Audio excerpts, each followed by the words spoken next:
Handang-handa na ang Philippine Sports Commission para sa Batang Pinoy 2025.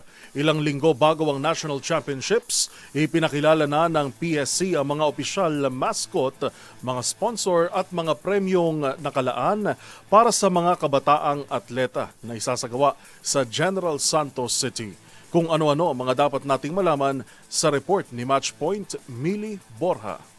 Mahigit 20 araw bago ang Batang Pinoy 2025 National Championships sa General Santos City, inilunsad ng Philippine Sports Commission ang mga opisyal na mascot at inanunsyo na rin ang mga premyo para sa mga manlalaro sa palaro. Ginanap ang Ikaw ang Simula Sponsors Contract Signing Ceremony sa Century Park Hotel, Manila, kung saan ipinakilala ng PSC ang mga opisyal na sponsor na magbibigay suporta sa tagumpay ng kompetisyon.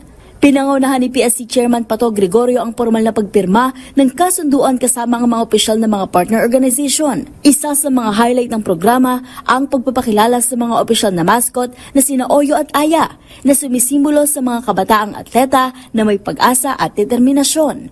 Ipinakita na rin ang overall champion trophy, most bemedaled athlete plaque at mga medalya para sa mga mananalo mula bronze hanggang gold. Inanunsyo naman ni PSC Commissioner at Batang Pinoy Project Director Olivia Co ang mga premyong salapi para sa top 5 overall achievers. 5 million pesos para sa overall champion, 4 million pesos para sa ikalawang pwesto, 3 million pesos para naman sa ikatlong pwesto, 2 million pesos para sa ikaapat at 1 million pesos para sa ikalima. Ang Batang Pinoy 2025 ay magsisimula sa October 25 at magtatapos sa October 31, 2025 sa General Santos City. At yun ang mga latest updates sa mundo ng sports.